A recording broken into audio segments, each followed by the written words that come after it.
है हमारा ये, आपकी टेक्स्ट बुक में भी पहला है। It is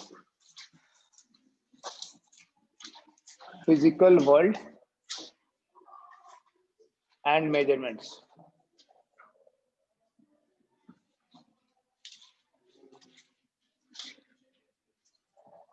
physical world and measurements, इसमें हम बात करते हैं पहले तो सबसे पहले तो यहाँ हम बात करेंगे कि फिजिक्स क्या होती है और फिजिक्स का पर्पस क्या है, how we define physics. Physics word जो है ना, it comes from a Greek word physis, और फ्यूजिस का मतलब है नेचर, राइट। तो फिजिक्स एक ब्रांच है साइंस की which deals with the study of nature and natural phenomena. लेकिन एक साइंटिस्ट थे लॉर्ड केल्विन के नाम से, उन्होंने फिजिक्स का पर्पस समझाया, क्योंकि नेचर और नेचुरल फिनोमेना तो बायोलॉजी में भी पढ़ा जाता है, प्लांट्स का लाइफ, एनिमल्स का life, that is all natural phenomena, वो तो फिजिक्स में नहीं आते हैं। ठीक है, केमिस्ट्री में भी बड़े सारे ऐसे नेचुरल प्रोसेस होते हैं, ऑक्सीजन कार्बन डाइऑक्साइड रिलेटेड, जैसे हम इनहेल कर रहे हैं, एक्सहेल कर रहे हैं, या केमिकल कॉम्बिनेशन हो रहा है, दिस इज ऑल नेचुरल, वो भी तो है। तो लॉर्ड केल्विन ने फिजिक्स का पर्पस थोड़ा स्पेसिफाई किया। ही सेड कि physics deals with the measurement process। Physics किससे डील करती है? मेजरमेंट प्रोसेस से डील करती है। किसकी मेजरमेंट? क्या हम इस पेन की मेजरमेंट कर सकते हैं? बोलो, पेन की मेजरमेंट कर सकते हैं? आप बोलोगे यस कर सकते हैं। The answer is no, pain की मेजरमेंट नहीं कर सकते। हम पेन की लेंथ की मेजरमेंट करते हैं, या इसके मास की मेजरमेंट करते हैं। ये जो पेन है, पेन की क्या मेजरमेंट करेंगे? पेन कोई फिजिकल क्वांटिटी नहीं है, जिसकी हम मेजरमेंट करते हैं बेटा उसे बोलते हैं फिजिकल क्वांटिटी। क्या बोलते हैं उसको? Physical quantity. कैसे डिफाइन करेंगे? A quantity which can be major.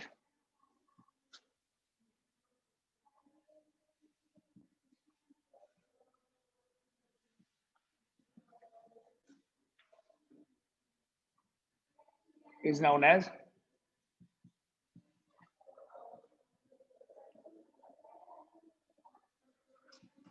A physical quantity. जिस भी क्वांटिटी की हम मेजरमेंट कर सकते हैं, उस क्वांटिटी को फिजिकल क्वांटिटी बोलते हैं। मेजरमेंट करने का मतलब क्या हुआ? किसी क्वांटिटी की मेजरमेंट कर सकते हैं, इसका क्या मतलब हुआ? कि हम उस उस क्वांटिटी को नंबर्स में एक्सप्रेस कर सकते हैं। मेजरमेंट करने का मतलब क्या है? कि हम उस क्वांटिटी को नंबर्स में एक्सप्रेस कर सकते हैं। जैसे मैं इस रूम की मेजरमेंट नहीं कर सकता, I cannot measure the room. I can measure temperature of the room. I can measure length of the room. So temperature physical quantity है, length physical quantity है। तो मेजरमेंट करनी है टेम्परेचर की, इसका मतलब क्या हुआ? मैं टेम्परेचर लिखूंगा जैसे मेजरमेंट करके किसी डिवाइस की हेल्प से 25 डिग्री सेल्सियस, तो मैंने टेम्परेचर को क्या किया? नंबर्स में एक्सप्रेस किया। तो जब हम किसी क्वांटिटी की मेजरमेंट करते हैं, तो हमारा पर्पस है उस क्वांटिटी को न्यूमेरिकल वैल्यूज में एक्सप्रेस करना। ठीक है, length of the room is 20 feet for example दे रहा हूं, length of the room is 20 feet. इसका मतलब हमने लेंथ को क्या किया? नंबर्स में एक्सप्रेस किया। मेजरमेंट करने का मतलब है नंबर्स में। बोलता हूं इस पेन के मास की मेजरमेंट करते हैं, तो इस पेन का मास मेजर किया 50 ग्राम। दो चीजें इन्वॉल्व हो रही हैं इसमें, एक 50 और एक ग्राम। रूम की लेंथ की मेजरमेंट की, दो चीजें इन्वॉल्व हुई, 20 फीट। टेम्परेचर की मेजरमेंट की, दो चीजें इन्वॉल्व हुई, 25 डिग्री सेल्सियस। तो मेजरमेंट जब भी करते हैं, जिस क्वांटिटी की मेजरमेंट करते हैं उसे बोलते हैं बेटा फिजिकल क्वांटिटी। और इस मेजरमेंट में दो चीजें इन्वॉल्व होती हैं। मेजरमेंट करना मतलब दो चीजों की टर्म्स में एक्सप्रेस करना। क्या? एक न्यूमेरिकल वैल्यू,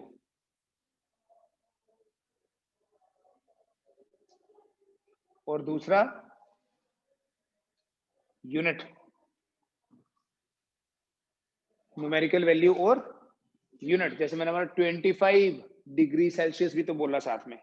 इसलिए अगर हम किसी भी फिजिकल क्वांटिटी की मेजरमेंट करते हैं ना, we write Q equal to N into U। दो चीजें लिखता हूं मैं, N है न्यूमेरिकल वैल्यू, U है उसका यूनिट, और Q कोई क्वांटिटी है, कोई भी, length, breadth, area, volume, temperature, कुछ भी। तो Q मैं किसी फिजिकल क्वांटिटी के लिए लिख रहा हूं। जैसे मैं लिखूं कि length of the room is 3 metre, इस रूम की लेंथ 3 मीटर है, तो 3 क्या है इसमें, न्यूमेरिकल वैल्यू, और मीटर क्या है इसमें, यूनिट है। न्यूमेरिकल वैल्यू और यूनिट दोनों चीजें चाहिए हमें। मैं खाली ये लिख दूं कि इस रूम की लेंथ 3 है, गलत इंफॉर्मेशन। 3 क्या बोलना पड़ेगा क्या, या मैं खाली बोल दूं इस रूम की लेंथ मीटर है, तो वो भी इनकम्प्लीट है। सो 3 मीटर, ठीक है। लेकिन आप में से कोई बोलता है नहीं मैं तो ऐसे लिखना चाहता हूं, तो क्या ये गलत है, 300 सेंटीमीटर लिखना गलत है, नहीं, गलत नहीं है। तो 3 मीटर अगर कोई इतना सा डिस्टेंस है मान लिया, तो 300 सेंटीमीटर भी तो इतना ही होगा। फर्दर मैं इसको अगर मिलीमीटर में कन्वर्ट करूं, हमें पता है 1 सेंटीमीटर में 10 मिलीमीटर होते हैं, तो मैं इसी को 3000 मिलीमीटर लिख सकता हूं। देखो ओवरऑल चेंज हुआ क्या, 3 मीटर अगर इतना है, 300 सेंटीमीटर भी इतना होगा, 3000 मिलीमीटर भी इतना होगा। 1000 से डिवाइड करूं इसको, 0.003 किलोमीटर आ जाएगा। मतलब हम एक फिजिकल क्वांटिटी को अपनी मर्जी से कोई सा भी यूनिट चूज करके जो कन्वीनियंट हो एक्सप्रेस कर सकते हैं फॉर डिफरेंट यूनिट्स।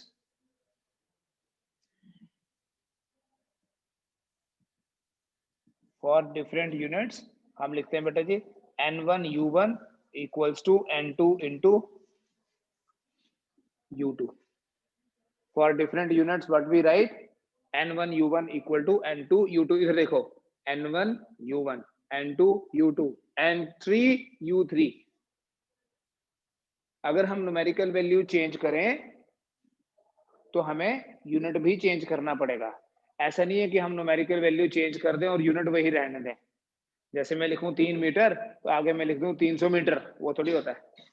अगर मैं एक वैल्यू चेंज कर रहा हूं तो ऑटोमेटिकली दूसरी वैल्यू भी चेंज करनी है, ठीक है। दूसरी चीज समझना, 3 मीटर 300 सेंटीमीटर, दोनों में से बड़ी वैल्यू क्या है, दोनों बराबर है, लेकिन 3 और 300 में से बड़ी वैल्यू कौन सी है, 300। मीटर और सेंटीमीटर में से मीटर। यहां देखो न्यूमेरिकल वैल्यू छोटी, यूनिट बड़ा, न्यूमेरिकल वैल्यू बड़ी, यूनिट छोटा। तो N1 U1 N2 U2 के बराबर होने का मतलब ये है कि जो N है वो बेटा इनवर्सली प्रोपोर्शनल होता है U के। N किसके इनवर्सली प्रोपोर्शनल है, U के इनवर्सली प्रोपोर्शनल है। मतलब अगर हम बड़ा यूनिट चूज करेंगे तो न्यूमेरिकल वैल्यू छोटी लेनी है, और अगर हम छोटा यूनिट चूज करेंगे तो न्यूमेरिकल वैल्यू बड़ी लेनी है। समझ में आ रहा है, ठीक है। अगर मैं न्यूमेरिकल वैल्यू बढ़ा रहा हूं तो ऑटोमेटिकली यूनिट छोटा करना पड़ेगा। अगर मैं न्यूमेरिकल वैल्यू और बढ़ा रहा हूं तो यूनिट जो है वो और छोटा हो जाएगा। So if we choose a bigger unit, we choose a smaller numerical value, smaller unit, bigger numerical value, ठीक है। ये स्टैंडर्ड रूल है यहाँ। अदरवाइज आप एक कन्वर्शन करोगे दूसरा रहने दोगे तो वो वैलिड नहीं होगा। वो बीच में फिर आप इक्वलिटी साइन नहीं डाल सकते। ऐसे बोल सकते हो 1 kilometre is equal to 1 metre, लेकिन फिर इक्वल टू नहीं, नॉट इक्वल टू बोलना पड़ेगा, ठीक है। अगर बीच में इक्वल साइन है तो इसका मतलब यूनिट और ये न्यूमेरिकल वैल्यू जो है ये दोनों ही चेंज होने चाहिए, ठीक है। सिर्फ एक को चेंज करके हमारा जो कन्वर्शन है वो कंप्लीट नहीं होगा, ठीक है बेटा। इतना समझ में आ गया, ठीक है। छोटा न्यूमेरिकल वैल्यू बड़ा यूनिट, बड़ा न्यूमेरिकल वैल्यू छोटा यूनिट, ठीक है। हमारे पास कुछ एक्सेप्शंस भी हैं, कोई ऐसी भी क्वांटिटीज होते हैं जिनका यूनिट ही नहीं है। देयर आर सर्टेन क्वांटिटीज जिनका कोई यूनिट ही नहीं होता, यूनिटलेस क्वांटिटीज भी होती हैं, बट वो बहुत ही कम है। तो हम फिजिकल क्वांटिटीज किसको बोलेंगे, जिस भी क्वांटिटी की मेजरमेंट कर सकते हैं उस क्वांटिटी को बोलेंगे physical quantity. A quantity which can be measured is called as physical quantity, ठीक है। मेजरमेंट में क्या चीजें इन्वॉल्व है? न्यूमेरिकल वैल्यू और यूनिट इन्वॉल्व है। बड़ी न्यूमेरिकल वैल्यू छोटा यूनिट, छोटी न्यूमेरिकल वैल्यू बड़ा यूनिट। फिजिकल क्वांटिटीज को ब्रॉडली दो कैटेगरीज में डिवाइड किया हुआ है। Broadly there are two types of physical quantities. कौन कौन सी?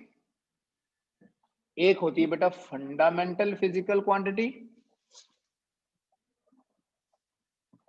और एक होती है डिराइव्ड फिजिकल क्वांटिटी। फंडामेंटल और डिराइव्ड। जो फंडामेंटल क्वांटिटीज होती हैं ये बेसिक क्वांटिटीज होती हैं।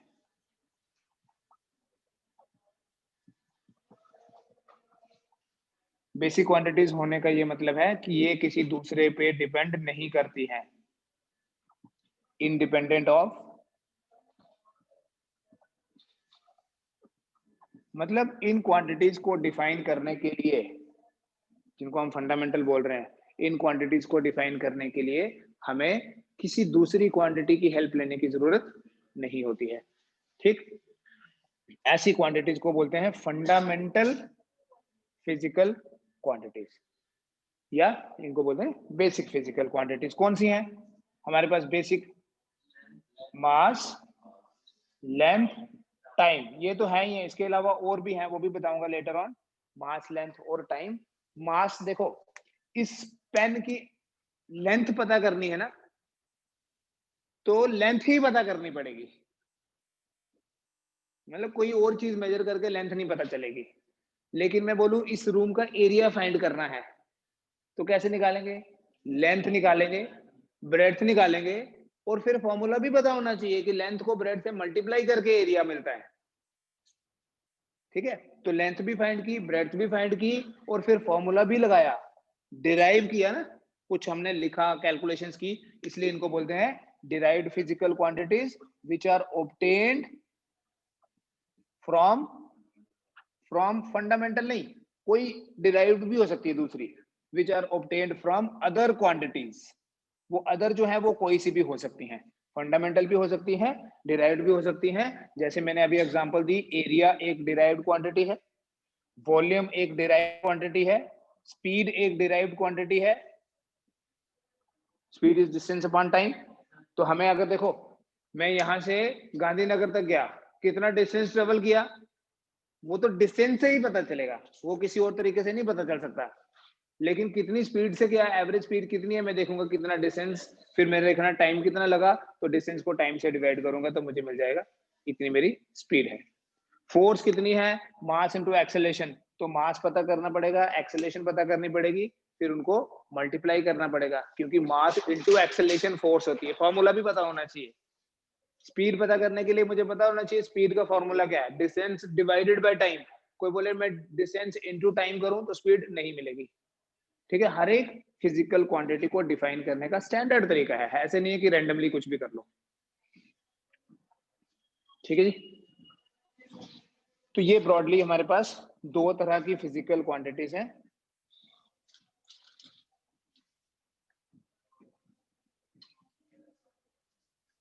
उसके बाद देखिए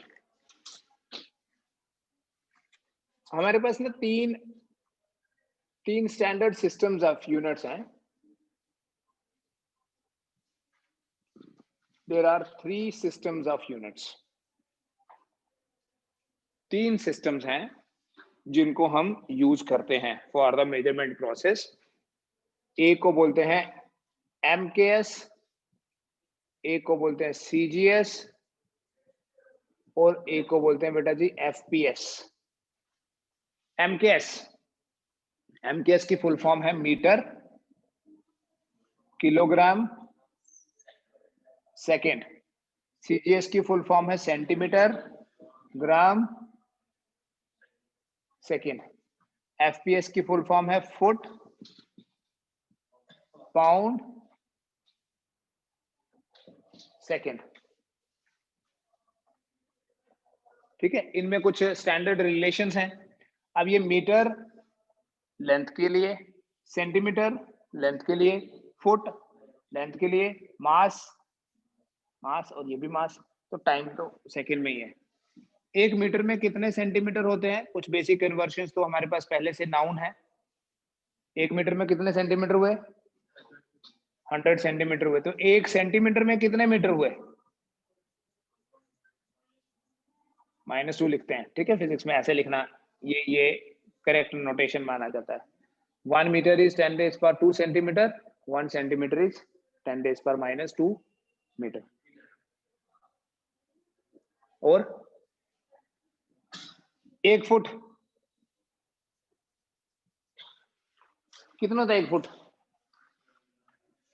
बड़ा वाला स्केल होता है ना, जो छोटा वाला नहीं, बड़ा, उसको 1 फुट का बोलते हैं, उसको फुट्टा बोलते हैं ना, फुट्टा, क्योंकि वो 1 फुट का है इसलिए इसको फुट्टा बोलते हैं, ठीक। 1 फीट इज 30 सेंटीमीटर, भूलना नहीं। अब 1 फुट में कितने सेंटीमीटर हुए?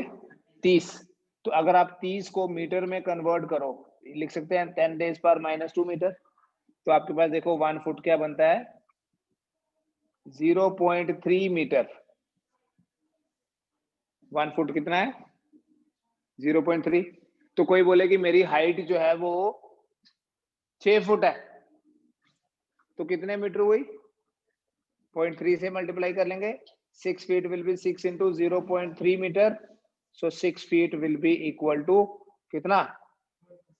1.8 मीटर।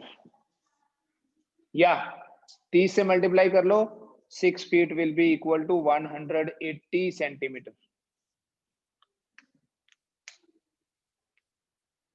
ठीक है। अगर 1 फुट जो है 30 सेंटीमीटर है, तो 6 फुट कितना हुआ? 6 और 30 को मल्टीप्लाई कर लेना।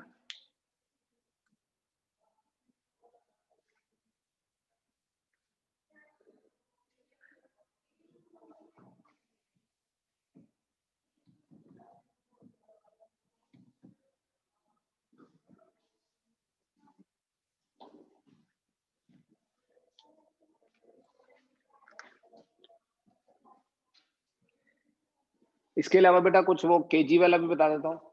1 किलो में आपको पता है 10⁻³ ग्राम होते हैं। 1 kg इज, केजी का के यहाँ भी आएगा ना, तो मतलब 1000 है। किलोमीटर 1000 मीटर, किलोग्राम 1000 ग्राम। अब किलो जोल होगा तो 1000 जोल, किलो एम्पियर होगा तो 1000 एम्पियर, किलो वाट होगा तो 1000 वाट। किलो इज प्रीफिक्स, किलो का मतलब ही 1000 है, ठीक है। ग्राम के साथ लगा होगा तो ग्राम, मीटर के साथ लगा होगा तो मीटर आ जाएगा। तो 1 ग्राम कितना हुआ? 10⁻³ kg। 1 ग्राम इज 10⁻³ kg, ठीक है। 1 पाउंड जो है ना, अप्रोक्सीमेटली 455 ग्राम होता है। ऐसे बोलने में बोलते हैं आधा किलो का होता है 1 pound, but 1 pound is approximately 455 gram. So we say that 1 pound is 0.455 kg। 1000 से डिवाइड करोगे तो केजी मिल जाता है, ठीक है। बाकी टाइम का तो यूनिट सेम ही है इसमें, ठीक है। और यूनिट्स की हम बात करेंगे इसके बाद। बेटा हमारे ये जो सिस्टम्स हैं, एसआई, ये एमकेएस, सीजीएस और एफपीएस, इनको ज्यादा यूज नहीं करते हम फिजिक्स में। हम फिजिक्स में ज्यादा यूज करते हैं SI system of units. SI system of units 1971 में ये सिस्टम इंट्रोड्यूस किया गया, ठीक है। एसआई की फुल फॉर्म है system international D unit, actually French abbreviation है, सिस्टम इंटरनेशनल डी यूनिट्स। इसका फुल फॉर्म हमने समझना है तो हम सीधा इसको बोलते हैं बेटा, this is standard international, standard international unit. International standard का एक यूनिट इंट्रोड्यूस किया गया, इंटरनेशनली एक्सेप्टेड है, ठीक है। हर कोई इसी को लेके चलेगा। ये नहीं है कि यहाँ इस कंट्री में हम साइंटिफिक कोई काम करेंगे तो एक सिस्टम यूज करेंगे, दूसरी कंट्री में दूसरा यूनिट यूज करेंगे, वैसा नहीं है, क्योंकि scientifically the world is one. ठीक है, कोई नई डिस्कवरी हो रही है, कोई नई इन्वेंशन हो रही है, कोई नई चीज बन रही है, so that is not for a particular country, वो सभी के लिए है। ठीक है, इसलिए जो इंटरनेशनल एक ऑर्गेनाइजेशन है, साइंटिफिक बॉडी है, जो उन्होंने 1971 में ये सिस्टम इंट्रोड्यूस करके 7 फंडामेंटल क्वांटिटीज इंट्रोड्यूस कर दी। 7 fundamental quantities were introduced. 7 fundamental quantities कौन सी हैं? Mass, length, time, temperature, electric current, luminous intensity 6, और 7th है amount of a substance.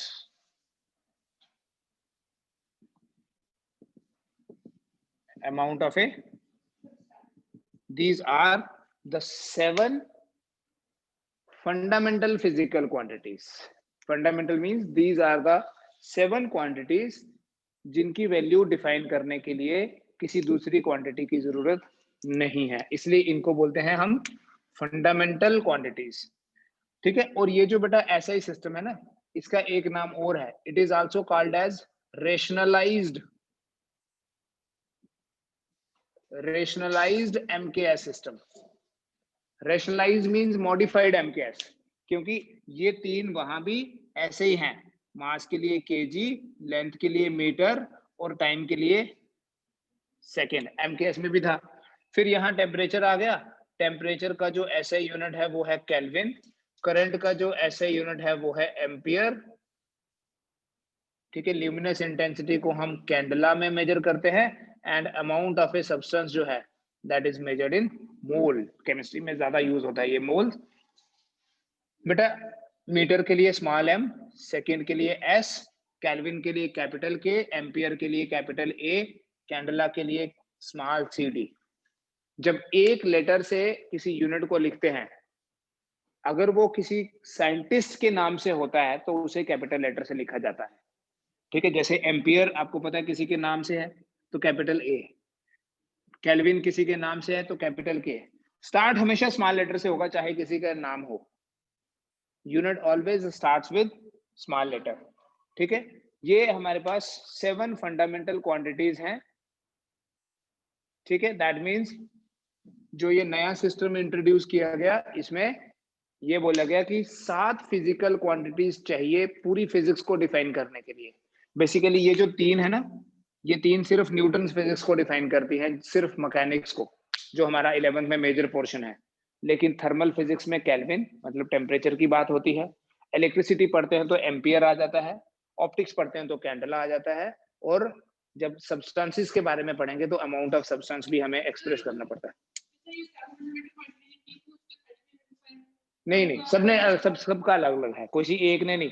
Basically ये जो मैंने आपको बोला 1971 में जो सिस्टम इंट्रोड्यूस किया गया, किसने इंट्रोड्यूस किया? एक बॉडी है, एक ऑर्गेनाइजेशन है साइंटिफिक, उसे बोलते हैं international organisation of weights and measures.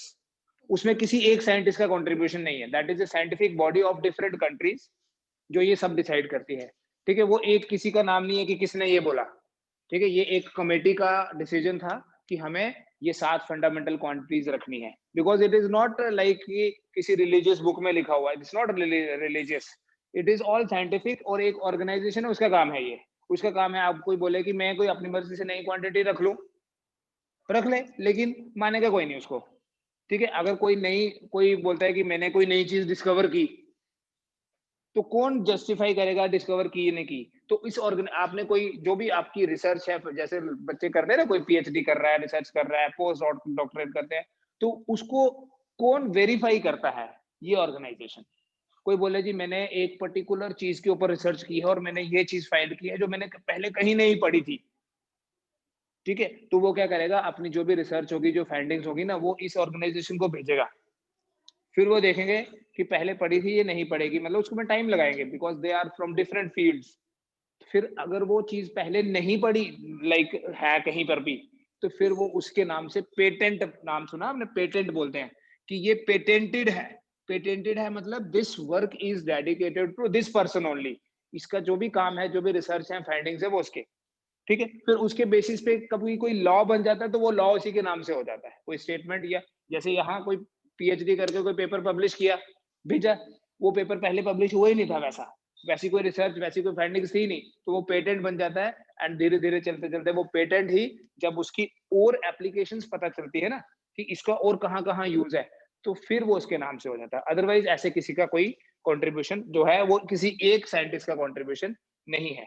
बाकी देखो, जिसने जिसने इलेक्ट्रिसिटी के ऊपर ज्यादा कंट्रीब्यूट किया, एम्पियर ने, तो यूनिट का नाम उसकी रिकॉग्नाइजेशन में रख दिया। जैसे रखते हैं ना, जैसे कोई चौक है तो चौक का नाम रख दिया कि ये इस बंदे के नाम से चौक है, because he made so many sacrifices for this particular reason, है ना। तो उसी तरह से जिनका ज्यादा कंट्रीब्यूशन है वो साइंटिस्ट के नाम से है, बट ओवरऑल उस चौक का नाम किसने रखा, वो तो वहां की लोकल जो अथॉरिटी थी, जो ऑर्गेनाइजेशन थी, उन्होंने सोचा कि इसके नाम से रखते हैं यार, इसका बड़ा कंट्रीब्यूशन है, सो दैट पीपल नो कि किसने ज्यादा कंट्रीब्यूट किया हुआ। तो ये वैसा है, किसी एक बंदे का काम नहीं है इसमें, ठीक है जी। इन 7 के अलावा बाद में ये देखा गया कि पूरी फिजिक्स जो है ना, वो बेसिकली मैथमेटिक्स ओरिएंटेड है, तो उसमें हमें मैथ्स की जरूरत भी पड़ती है। इसलिए 2 क्वांटिटीज और इंट्रोड्यूस की गई बाद में, उनको बोलते हैं 2 सप्लीमेंट्री फिजिकल क्वांटिटीज। सप्लीमेंट्री होता है एडिशनल। जैसे जैसे आपने देखा होगा, वो जो जिम जाते हैं ना लोग, वो सप्लीमेंट लेते हैं, सप्लीमेंट, प्रोटीन एक्स्ट्रा लेते हैं, कार्बोहाइड्रेट्स लेना हो तो लेते हैं, वो उनकी रिक्वायरमेंट, अगर किसी ने वेट गेन करना है, लूज करना है, तो सप्लीमेंट क्या होता है, एडिशनल।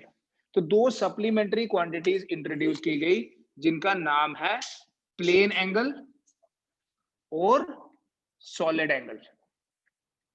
क्या नाम है, प्लेन एंगल और सॉलिड एंगल। हम ज्योमेट्री में, मैथ्स वाली ज्योमेट्री में एंगल बोलते हैं सिर्फ, लेकिन फिजिक्स में हम 2 तरह से एंगल को डिफाइन करते हैं। वन इज प्लेन एंगल, जो कि 2 डायमेंशनल होता है,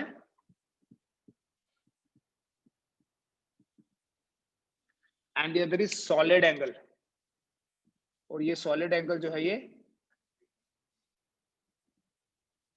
3 डायमेंशनल होता है। प्लेन एंगल का जो एसआई यूनिट है वो है बेटा रेडियन, और सॉलिड एंगल का जो एसआई यूनिट है वो है स्टेरेडियन, एसटी रेडियन बोलना, स्टेरेडियन। प्लेन एंगल 2 डायमेंशनल होता है, मतलब ये 2 लाइंस के बीच में एंगल है, ये एक लाइन, ये दूसरी लाइन, ये एंगल बनाया, ये थीटा। जो सॉलिड एंगल है ना, 3D होता है। जैसे आइसक्रीम है ना, आइसक्रीम का कोन, इसमें आइसक्रीम नहीं डाल सकते आप। ये ऐसे में रखूं, जैसे ये 2 पेन है, इसमें we can not put ice cream, क्योंकि ये 2D है। तो ये एंगल जो है ना, ये प्लेन एंगल बोलते हैं। जिस चीज को हम ज्योमेट्री में एंगल बोलते हैं ना, फिजिक्स में उसी को हम प्लेन एंगल बोलते हैं। आज तो बहुत बार हम एंगल ही बोल रहे होंगे, लेकिन जब 3D पढ़ेंगे ना, तो ये एक्चुअली ऐसे वाला जो होगा, अब बोर्ड पे नहीं बनाया जा सकता ना, we can not draw cone, but cone दिखा सकते हैं कि ऐसा होगा जी, बट एक्चुअली ये बाहर भी है ऐसे। तो इसमें we can put ice cream, board पे बना के नहीं, जब 3D लेंगे तो, ऑब्जेक्ट लेंगे तो ये जो पूरा एंगल है, इसको ओमेगा से रिप्रेजेंट करते हैं। ओम का सिंबल भी यही है। ये एक्चुअली ग्रीक अल्फाबेट, अगर आप अपनी टेक्स्ट बुक देखेंगे ना, मैं आपको दिखाऊंगा थोड़ी देर में, लास्ट में एक टेबल बना हुआ है, उस टेबल में, अभी रुको, उस टेबल में डिफरेंट ग्रीक अल्फाबेट्स है। जैसे बच्चे एबीसी सीखते हैं ना, तो ABC D E F G H I Z तक, तो वहां पर ग्रीक अल्फाबेट्स लिखे हुए हैं, क्योंकि फिजिक्स में क्या है ना, बहुत सारी फिजिकल क्वांटिटीज है, लेकिन लेटर्स तो 26 ही है, एबीसीडी। तो बहुत बार क्या होता है, हम उन ग्रीक अल्फाबेट्स को यूज करते हैं, जैसे alpha, beta, gamma, theta, tau, याद है, सिग्मा, रो, पाई, ये सब ग्रीक अल्फाबेट्स हैं। आप उस टेबल में देखोगे ना, तो वहां आपको इसका प्रोनाउंसिएशन दिखेगा लिखा हुआ, इसको ईटा बोलते हैं, ठीक है। इसको गामा, ये गामा लिख दिया, सॉरी मैंने, गामा बोलते हैं।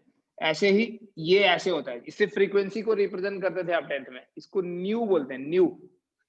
ये देखना, इसके आगे म्यू लिखा होगा, MU, तो इनकी प्रोनाउंसिएशन आप वहां से खुद पढ़ लीजिए, ठीक है।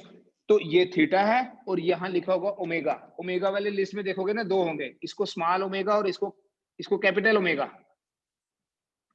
और ये स्मॉल ओमेगा है। जैसे जैसे स्मॉल ए कैपिटल ए, तो वैसे वहां पर भी स्मॉल और कैपिटल होंगे, ठीक है। तो ये हमारा प्लेन एंगल और ये हमारा सॉलिड एंगल। पहले मैं थोड़ा सा ना आपको प्लेन एंगल की थोड़ी सी डिटेल बताऊंगा आज। सॉलिड एंगल का ज्यादा यूज नहीं होता है, बट फिर भी एक फिजिकल क्वांटिटी तो है ये। अब ऐसा नहीं है कि हम सारी की सारी फिजिकल क्वांटिटी इसी एक साल के कोर्स में पढ़ेंगे। हम 11th में कैंडला का कहीं यूज नहीं देखने वाले।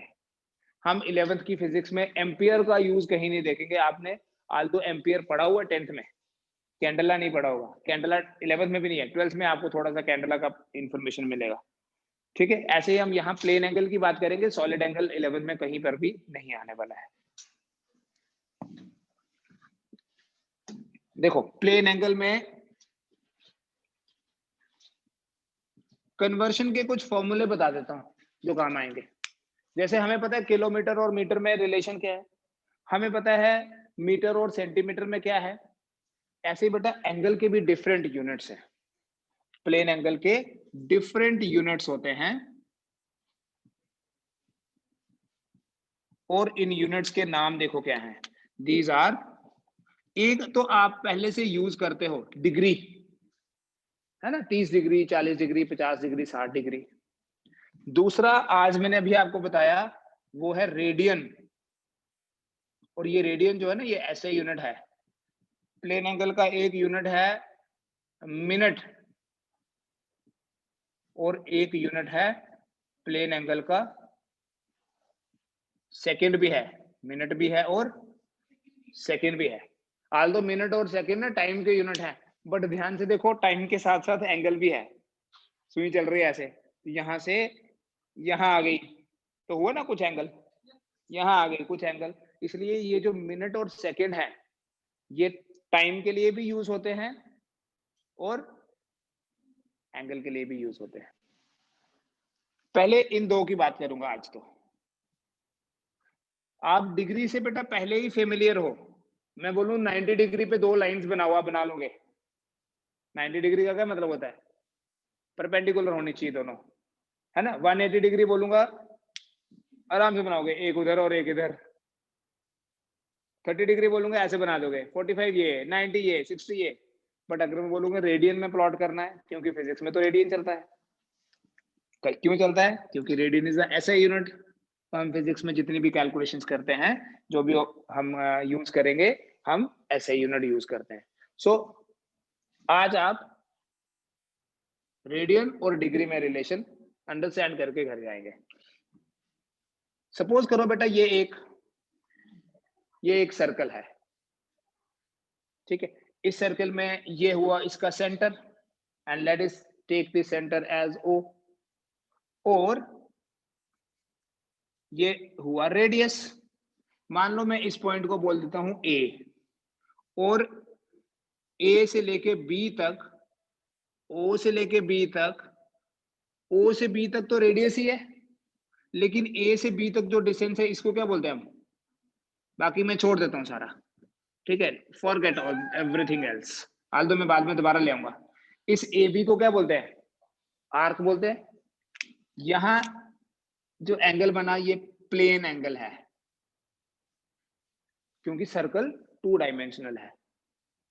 सर्कल इज 2 डायमेंशनल क्योंकि उसका सर्कल का एरिया होता है। सर्कल का वॉल्यूम होता है क्या कभी, वॉल्यूम ऑफ सर्कल कभी सुना नहीं, 2D बॉडी का वॉल्यूम नहीं होता है, ठीक है।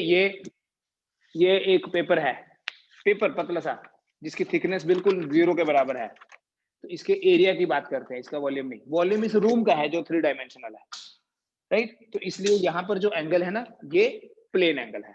देखो डिफाइन कैसे करते हैं एंगल का, स्टैंडर्ड डेफिनेशन क्या है। Definition of angle: whenever angle is measured in radian, whenever angle is measured in radian, it is defined as the ratio of arc to the radius. जब भी हम एंगल को रेडियन में express करते हैं, standard definition है ये, जब भी हम एंगल को रेडियन में एक्सप्रेस करते हैं तो कैसे डिफाइन करते हैं? Arc to the radius. Therefore देखो डेफिनेशन ऐसे लिखते हैं, therefore theta is equal to arc divided by radius. लेकिन कंडीशन क्या है?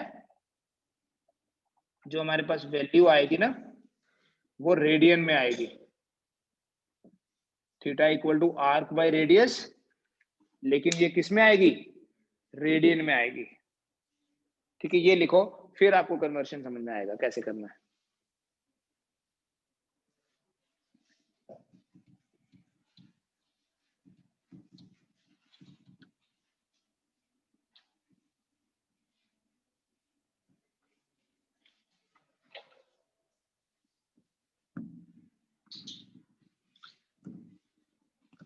For a complete circle, simply बेटा आज के बाद जब भी कोई बोलेगा ना एंगल का डेफिनेशन, तो आपको याद रखना है आर्क बाय रेडियस। एंगल का डेफिनेशन क्या है? Arc by radius. ठीक है, angle is equal to arc by radius, लेकिन रेडियन में है। ठीक है, देखो मान लो मैं एक सर्कल कंप्लीट बनाता हूं, तो फॉर ए कंप्लीट सर्कल मतलब ये कि एक बॉडी यहां से घूम के वापस इधर चली गई, तो आर्क कितनी हुई? फॉर ए कंप्लीट सर्कल क्या बोलेंगे? आर्क कितनी है? आर्क 2 पाई आर है। 360 क्या हुआ? एंगल हुआ ना 360। आर्क तो पूरी लेंथ है ना, इसको बोलते हैं ना आर्क। ए तो ये डिस्टेंस कितना हुआ for a complete circle? For a complete circle arc is equal to 2 pi r. Therefore theta equals to arc कितना है? 2 pi r divided by radius क्या है? r। आगे लिख लूंगा रेडियन बेटा, r और r कैंसिल, सो थीटा क्या बना? 2 pi रेडियन। थीटा क्या बना? 2 pi रेडियन। तो हमारे पास कन्वर्शन फैक्टर बन गया। अभी आपने इसको 360 डिग्री बोला था, क्योंकि पूरा सर्कल का एंगल आपको पहले से पता ही है, तो 360 डिग्री होता है। बट अभी मैंने क्या प्रूव कर दिया? ये तो 2 पाई रेडियन बोलते हैं बेटा इसको। तो क्या प्रूव हो गया? देयरफॉर ये प्रूव हो गया, therefore 2 pi radian is equal to 360 degree. 2 pi radian is equal to, तो 360 डिग्री को 2 पाई रेडियन बोले, कोई प्रॉब्लम? मैं बोलूं x इक्वल टू वाई या y equal to x, same thing. अगर 360 डिग्री इतना है तो 1 डिग्री कितना हुआ? सोचो, 2 पाई डिवाइडेड बाय 360 रेडियन हुआ या नहीं? तो बोलेंगे बेटा 1 degree is equal to pi by 180 radian. Pi by 180 radian, 1 degree pi by 180 radian. समझ में आ गया? लिख लीजिए,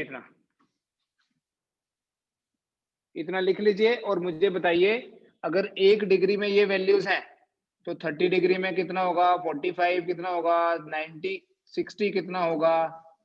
90 कितना होगा? 120, 150, 180। कि 180 डिग्री होता है पाई रेडियन। तो मैंने बोला 1 डिग्री कितना हुआ? पाई बाय 180 रेडियन, 1 डिग्री। तो अगर मुझे पता करना है 30 डिग्री कितना है, तो मैं लिखूंगा 30 into pi by 180 radian, that will be equal to pi by 6 radian. होगा या नहीं? 30 इंटू 6। अगर मैं बोलूं 45 डिग्री, तो आपने बोला 45 into pi by 180 radian, that is equal to pi by 4 radian. अगर मैं बोलूं 60 डिग्री, तो 60 into pi by 180 radian, it is equal to pi by 3। If I say 90 degree, तो आप लिखोगे 90 इंटू पाई बाय 180, कितना हो जाएगा, पाई बाय 2। ये बड़े कॉमनली यूज होते हैं। पाई बाय 2 जब फिजिक्स में बोलते हैं ना, तो वो 90 डिग्री होता है। पाई बाय 3 60 डिग्री होता है, क्योंकि हम एसआई में बात करेंगे। इफ आई से 120 डिग्री, तो क्या बोलोगे आप, 120 degree is equal to 120 into pi by 180, 12 और 18 ना, 2 पाई बाय 3 आ जाएगा। करके देख लेना। 150 लिखूंगा, 5 पाई बाय 6 बनेगा। 150 डिग्री, तो 150 degree will be 150 into pi by 180। ये 0 0 कट जाएगा, 3 5 3 6 आर, तो 5 पाई बाय, और मैंने लिखा लास्ट में 180, वो ऑलरेडी लिखा हुआ है। ठीक है, इतना आज करो, कल डिराइव्ड क्वांटिटीज की बात करेंगे 12:30।